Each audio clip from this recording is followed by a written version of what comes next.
할렐루야. 데살로니가 전서를 좀 같이 말씀을 나누려고 합니다. 이 데살로니가 전서 그리고 데살로니가 후서는 사도 바울이 기록한 책입니다.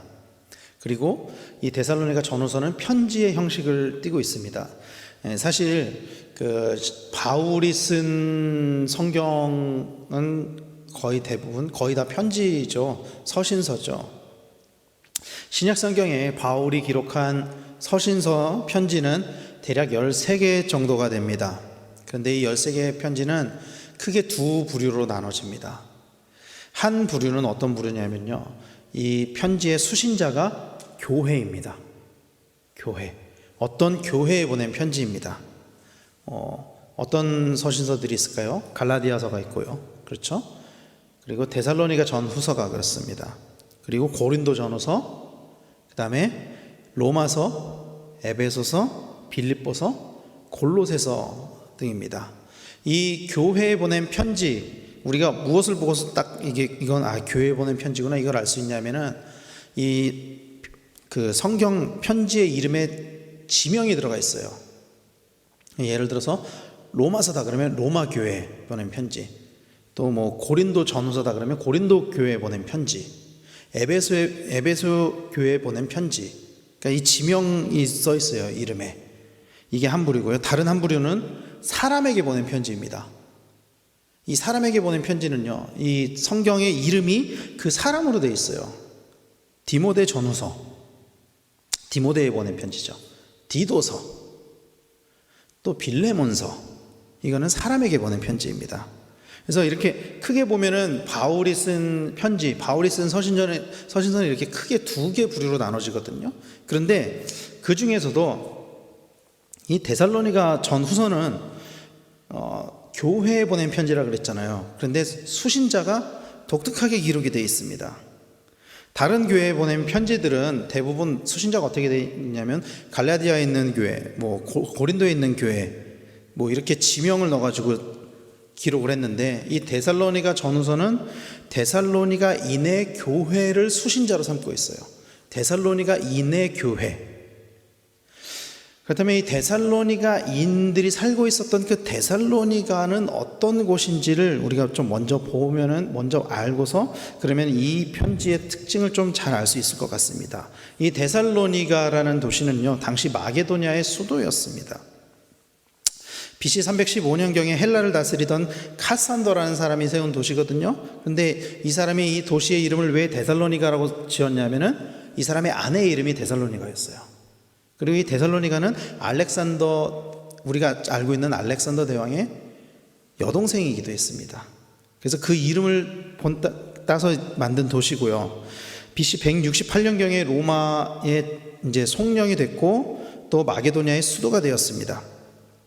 데살로니가는요, 당시 사도 바울이 이 편지를 쓸 때쯤에는 데살로니가는 그 다른 교회들이 있는 도시들과는 좀 다른 특징을 가지고 있었습니다. 로마의 그 많은 도시들과는 좀 다른 특징을 가지고 있었는데, 그게 뭐였냐면은 이 로마에 굉장한 특혜를 받고 있었어요. 데살로니가는.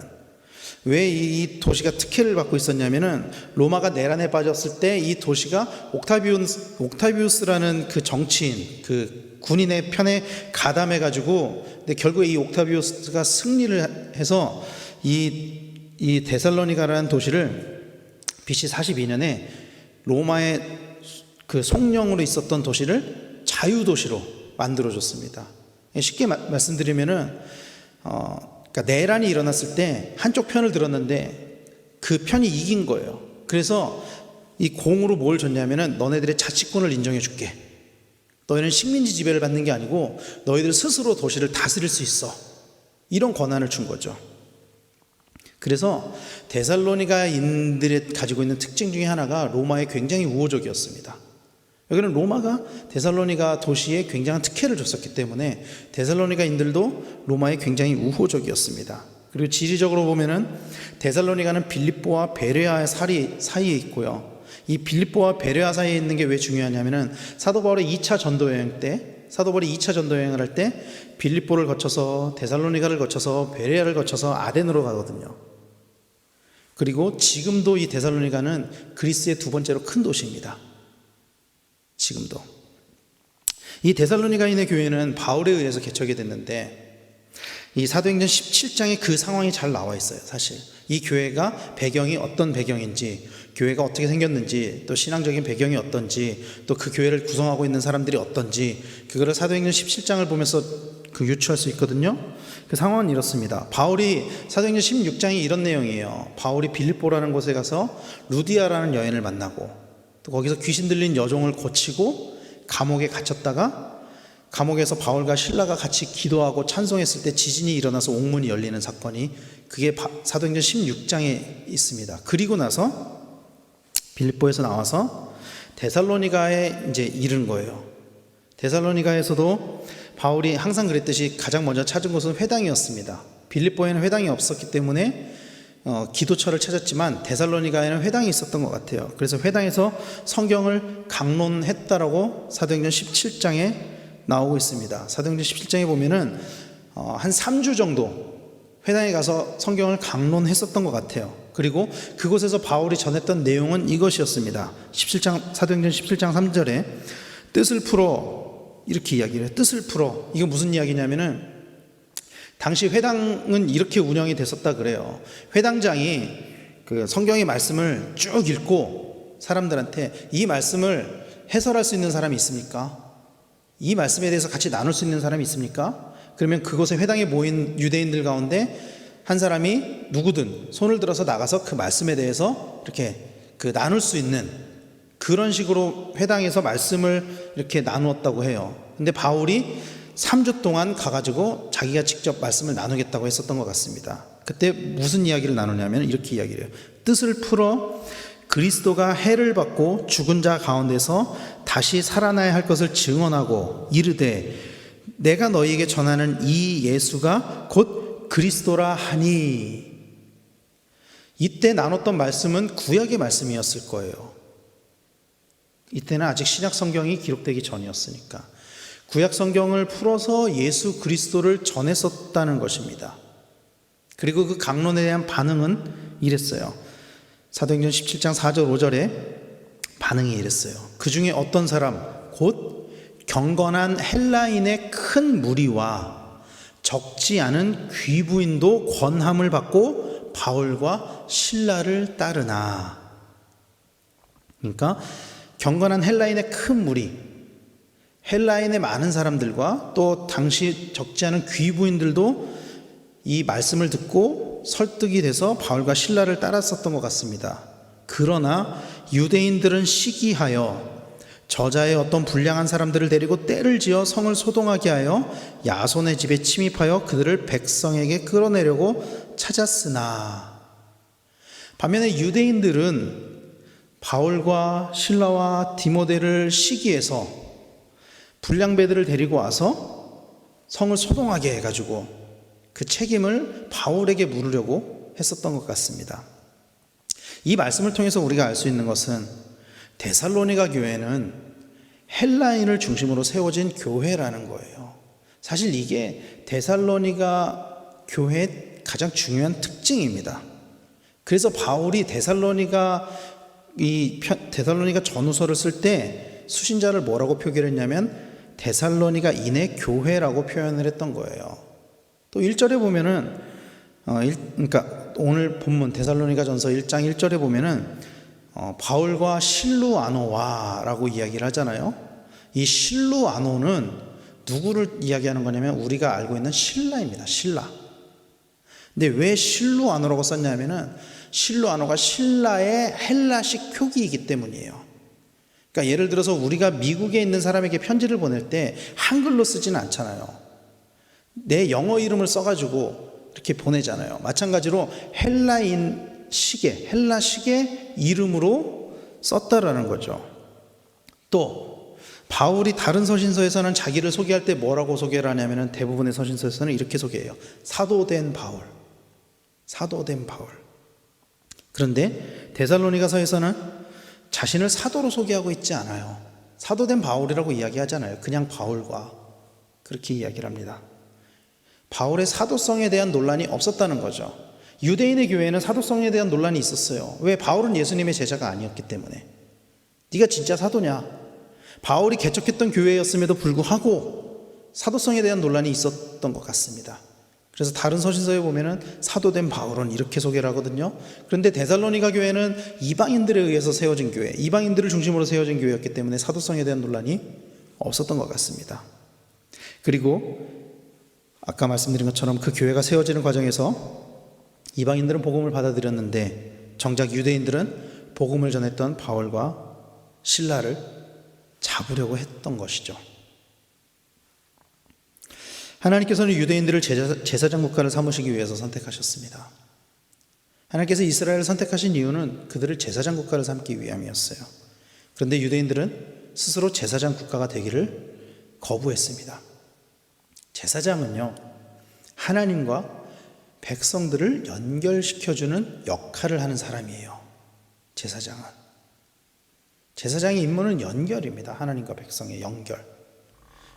하나님께서는 하나님과 이방인들을 연결하는 역할을 이스라엘이 해주기를 원하셨지만 유대인들은 하나님을 자신들만의 신으로 가두었었어요. 구약 성경에 보면은. 그리고 이제는 이방인들과의 그 연결을 막는 것, 그러니까 그걸 안 하는 것을 넘어서 이제는 예수님을 전하는 사람들을 핍박하고 있는 거예요. 유대인들은.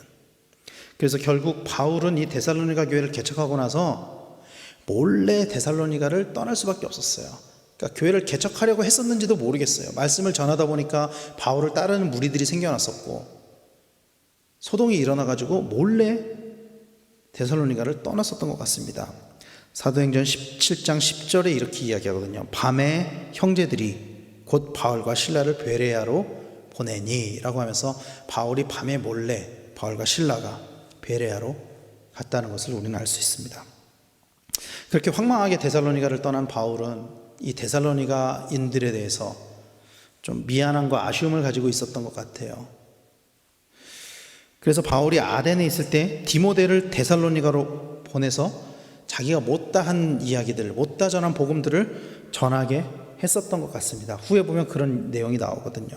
그리고 디모데가 데살로니가를 갔다가 와가지고 바울에게 지금 데살로니가 교회가 어떻습니다. 그 소식을 전했을 때 고린도에서 다시 만나거든요. 그리고 고린도에서 다시 바울이 데살로니가인의 교회에 편지를 보내면서 이렇게 이야기하는 거예요. 은혜와 평강이 너희에게 있을지어다. 은혜와 평강이 너희에게 있을지어다. 사랑하는 성도 여러분, 복음은 누구에게나 열려 있습니다. 믿으십니까? 원래부터 누구에게나 열려 있었어요. 구약 시대에도 누구에게나 열려 있었어요. 유대인들에게만 허락된 게 아니었어요. 그런데 유대인들은 복음을 받아들이지도 않았고 이방인들에게 전하지도 않았어요. 심지어 이방인들에게 복음을 전하는 바울을 핍박하기도 했습니다. 그리고 바울 그 자신도 사실은 복음을 전하는 예수님의 제자들, 사도들, 초대교회 교인들을 핍박했었던 사람이었죠.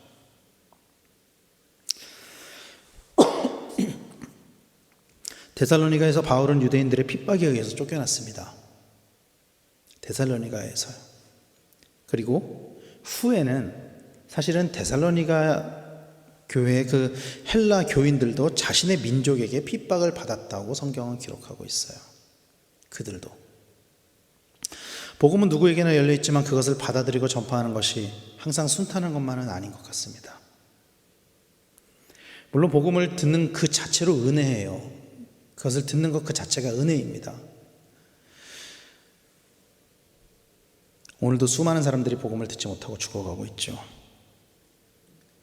그래서 복음을 들은 것 자체로 우리는 엄청난 은혜를 받은 것입니다.